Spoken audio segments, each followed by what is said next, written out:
Howdy everyone. Today I want to take you on a journey to a place that was as enchanting as it was educational. Back when I was visiting my family in the US, a couple months ago now, because I'm a little bit behind in my video schedules, I had the opportunity to visit Stormbrew Farm.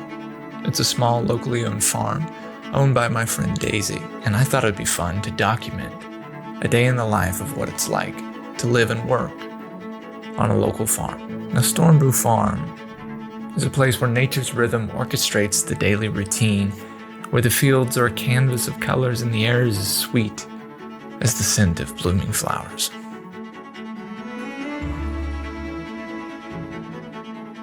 So my day began at 6 in the morning, which for me is most definitely a nightmare because I'm a stay up till 4 in the morning and sleep till noon kind of guy because I never know.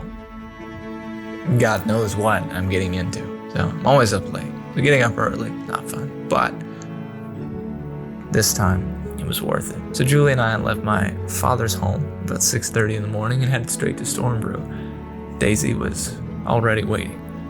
Now, we were immediately struck by the tranquility that enveloped us.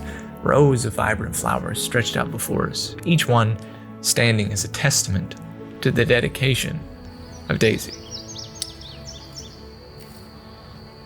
This was a good time to see video of the flower field because at the end of a Tuesday it looks like we don't grow flowers at all. Write them all down. We have that all the time. People will come here for events and say, "Where are the flowers?" It's like, well, when all of your flowers are sold. Our day began with a lesson in flower picking. When to harvest, how to choose the best blooms, and why timing is everything. It's an art form that Daisy's perfected over many years of study and many, many years of hard work. These are yarrow. They're a perennial. Started them last year, and they do a great job of keeping their space and smuggling out the weeds. They're a beautiful filler in a bouquet, and they attract native, beneficial insects, good guys, pollinators. Soldier beetles are one of the best beneficial insects that we have on the farm. Yarrow is a medicinal plant, so it grows wild in the fields, like out that way. And you usually only see the white. I've got a couple that are growing here and there I can point out. But this is a cultivated variety, so it's got a little bit more color to it. And you gotta pick them when they're fully open, or else they will droop. There's a lot of little rules about that with flowers, like when to harvest so that they don't just droop in the vase, and how to handle them after you bring them in so that they stay good. Did you learn that in practice? I learned it from working on farms. My first farm that I worked on was Stone Crop Farm. Well, it was the first flower farm I worked on, and I got an internship there after my first semester of college. And I didn't know that flower farming could even be a job. I was just wanting to be like a veggie farmer. And then I learned about flower farming, blew my mind wide open. We managed to catch the farm in a good state because not everyone gets to see it when the flowers are ready for harvest. We left this because we thought it was okra, because we had okra down here last year. And it's right beautiful, but it's definitely not okra. The sunflower patch is gonna explode. Sometimes people show up and everything's already been harvested, so seeing the blooms this way was a real blessing. Now you might be asking yourself, where'd all these flowers go? The majority go to nearby grocery stores that source locally, and Daisy also has a bouquet subscription, so you can always have fresh flowers delivered to your door. Now, that poses a question. How many flowers are we talking about here? Between like 500 and 1,000 stems a week just to fill that order. And then our bouquet subscriptions vary. We have 6 that go out every week, and then we have a lot more people that do a once a month thing. So next week is going to be our big week for subscription delivery. It's first week of July. Beyond your traditional stems, Daisy's even taken on a wedding that wanted nothing but succulents. Because I had 4 days of doing flower work all morning and then going to work and working until, 1 a.m. And it was like 4 days in a row of that. And so I got to finally sleep Sunday night and sleep in. And it was just succulents. I just went to sleep hard, and it was only dreams about succulents. Getting all of that out of my brain for the weekend. After a couple hours in the fields of flowers, we were treated to the arrival of Daisy's mom, Jenny. And with that came a farm-to-table breakfast. Yeah. Good. How you doing? Good. Are you ready for your close-up? Yeah. All right. Need some help over there?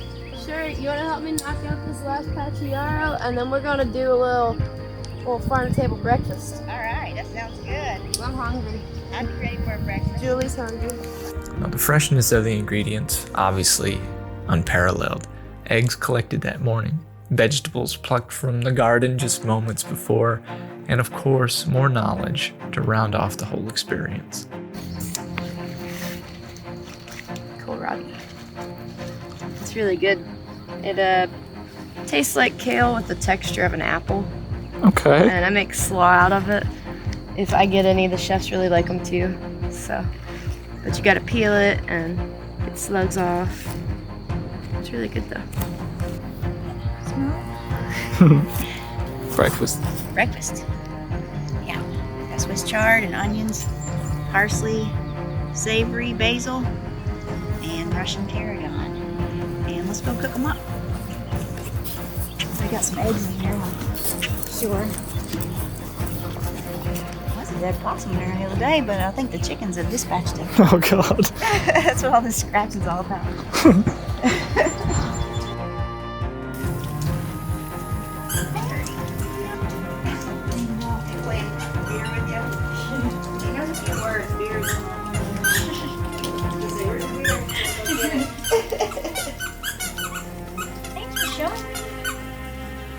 I was wondering who that beer belonged to. That garlic, I put it in the fridge in the tin foil. I roasted last night. Put it in the oven, let it heat up. That'd be fun to have.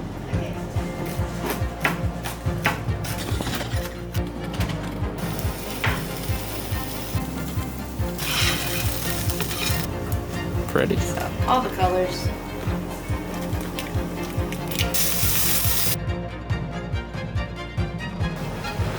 It's not much, but set these here for y'all. And have yourselves peaches, goat cheese. It's already got dill Havarti cheese on the toast.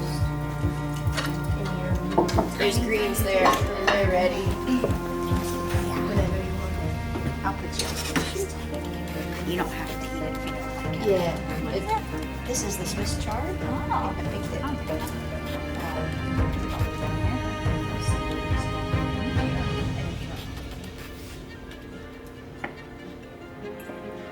Put the greens on. If you do like it, there's some.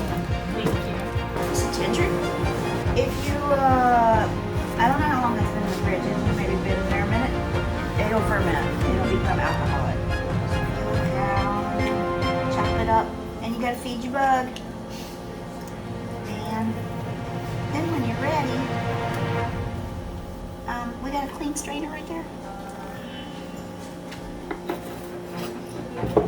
Off topic, see, I told you I make up my own games. If you just lost me, that's what happens. It's like regular cats already. Do you want this or will this kill it? Yeah, I don't want that. Metal will kill you, ginger bug. That's why we put the paper towels with the rubber band. So, just feed these guys some more ginger. Oh, I was going to show you the whole process. I already put ginger in that one. So what you do to use it is you just strain off some of this liquid. About that much in the jar. And then mix it with 100% juice of some sort. You can use anything. You can use tea. Tea works good. This is fresh fruit. Grape juice. And you just put the grape juice in there. And let this foul concoction sit on the counter for about 3 days. And it'll ferment. You have to kind of burp it a little bit every couple times a day because it can make the whole jar explode. It's very exciting. That's great. Yes. You know who would love this? When we first Bart. learned how to do this, I had the fancy jars with the snap tops on them, and man, 11 o'clock at night, pow, from my bedroom, and there would be grape juice dripping from the kitchen ceiling, you know. And we learned, don't use those jars. If you read about it online, they'll say use those jars, and they do look cool in the pictures, but no. Explosion. Sticky. Ants. Gingerbread. That's how you get all ants. those things.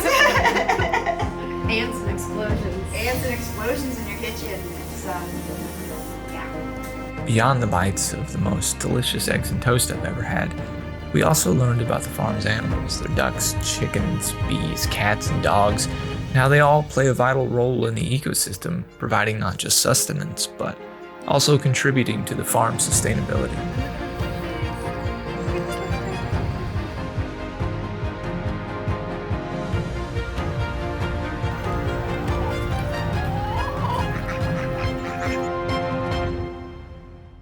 How old are your cats? Ralph is a 2020 boy, so he's 4 years old.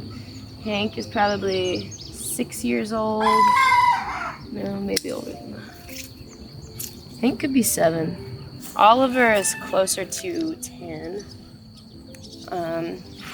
Esmeralda probably isn't even a year old. Really? Yeah, she's so little. She was little like her kitties when she came here. And Finn is probably 4. We don't have a rooster, but we've got that one chicken who acts like a rooster. Because with that one, there's like always a chicken that'll step up and start acting like a rooster to protect the other girls. And so that's what all that carrying on is over in the bushes. He loves raising like strange varieties of animals, like heirloom varieties of animals. And so he was raising Indian runner ducks, and he gave me some eggs to hatch. This was back in 2020 when I first started the farm, and we lived in Atkins at the time. That was where our first farm was. And so I tried my hand at incubating duck eggs, which I'd never done before. And it's difficult because you have to keep the humidity a certain level. So I only hatched one, and then I had to get him friends. So we called him Pat. Ducks are very social animals. They need like a pack, like dogs almost. And so Pat slept with me in my bed and hung out with me and followed me all around the house. And I had to get him friends because he was kind of driving me crazy. A duck needs other ducks. So I went to Tractor Supply and got him 2 friends. And that's what the brown girl there, that's one of the original ducks. And then her husband, Daniel, we got rid of because he was mean to the other ducks. So she never got a real name, we just call her Brown Duck. But her husband was named Daniel, and he was really mean. And then Pat was also really mean. We had to keep Pat separated. So Pat died this past year. And then these 2 are some of Pat's, I don't know. There's some that my grandpa hatched out and gave to me last year. And we had 7 or so, but ducks are hard to keep fenced, and everything wants to eat them. So we have 3. Keeping a farm on track isn't all veggies, fur pals, and flower petals. There's still a requirement for the dreaded business admin that keeps everything running. So you don't like the computer stuff then? I mean, I do, but doing invoices and scheduling Facebook posts and trying to write a cohesive email to send out to people, it's like, I always feel torn between the 2 things, you know. Torn between getting out here and getting stuff done, and then you have to do the business side of stuff on the computer. Sunday morning or 5:30 to 6:30 p.m. So let's do 5:30 to 6:30 because we'll be doing brunch on Sunday morning. All Alright, August 13th, we're doing the Flower Power Golden Hour like we did that ticketed event last year. August 13th. Okay. That runs all the way through. So that'll be more of a 6 to 8 kind of thing. We could rip into the bees right quick and get that knocked out. I think that's I good. think that's the thing to do. Let's do that. And then I was thinking to send Shelby to Country Boy for pins because we're almost out I again. thought that was light. Yeah. They said it was 5 pounds, but it didn't feel like 5 pounds. That wasn't 5 pounds. But let's get 10 pounds this time. Okay. Yeah. We'll give you a $20 bill. It's $1 a pound. So. Overall, what truly fascinated me was their commitment to beekeeping. So we suited up. I didn't suit up. They suited up and approached the hives. Guided by the family's deep knowledge and respect for these incredible insects, they began working. Alright, so we're gonna have to add boxes. So we need to do bee math. Yeah, let's do bee math. We've got a super skinny on the top. 3 super skinnies and 1 big body. Looks like 3 wide and 2 skinny, or 3 wide and a skinny. We want to take them off. Yeah, that's good. So because we haven't checked our bees at all this season, and we should have checked them probably in late March, early April, and then again in May, we know that when we pull those boxes off, they're going to be full of honey. And the bees will keep making more. So we're going to go in there, check to see if their top boxes, which are called supers, are full of honey. And likely they will be. So we need to replace it and then probably add 1 more on top just to give them room to make more this season. How long does it take for them to actually make it? In the height of the season, they can fill up a box in about 6 weeks, I think. Come on. You ready? I'm ready. I love the bees. I know, we haven't done this in so long. Do you smoke them or We no? already lost them. I was like, where the hell they go? Sometimes we do, we tend not to, because if we're moving them, we will smoke them, because it'll make them go back in the hive. But today, we should be able to do it without smoke. Yeah, they when you smoke them, it makes them, it upsets them and makes them like stop producing honey for a couple days. Bees live in trees, right? In a natural world, and they're afraid of 2 things: bears and fire, forest fire, something like that. That's why the smoke. So when they think there's a fire, it's very upsetting. So we usually don't do that. I'm excited to see this. Oh yeah, this is fun.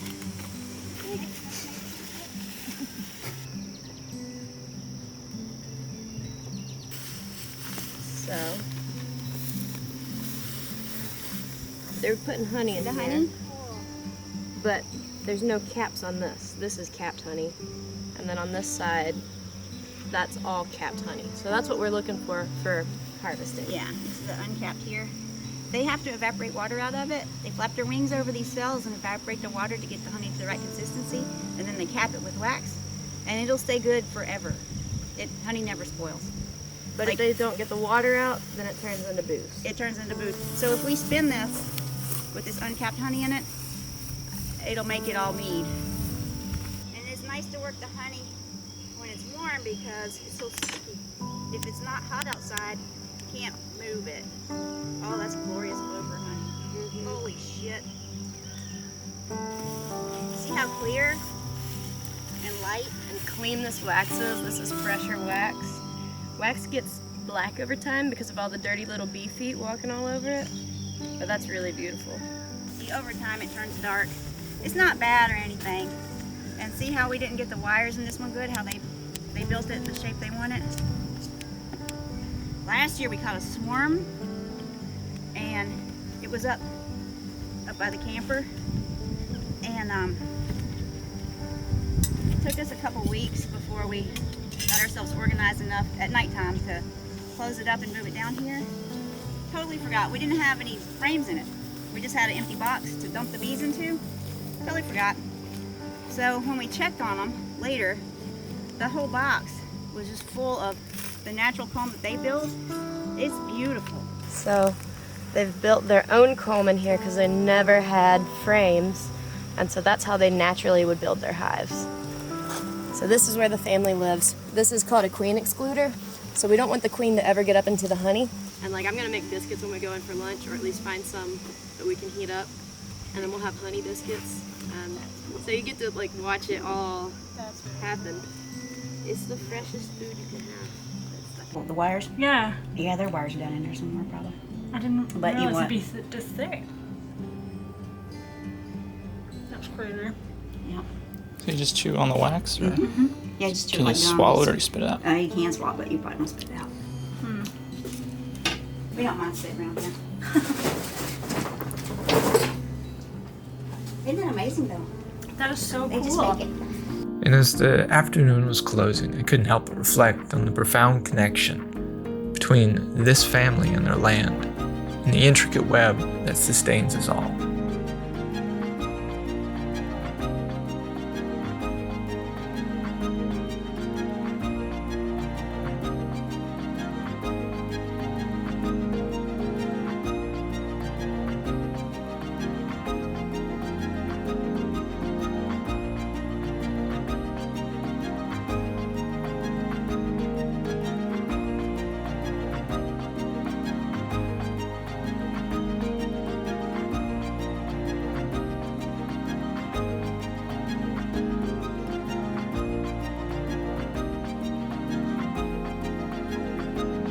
The visit was a reminder of the beauty that can be found when we embrace the rhythms of nature and the deep-rooted traditions that tie us to the land.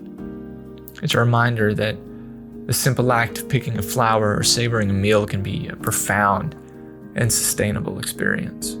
I thought it'd be nice to include all relevant links to Daisy's farm. If you want to check out more below, you're more than welcome to. Check the description or the pinned comment. Thank you all for watching. I hope you've had as much fun as I did.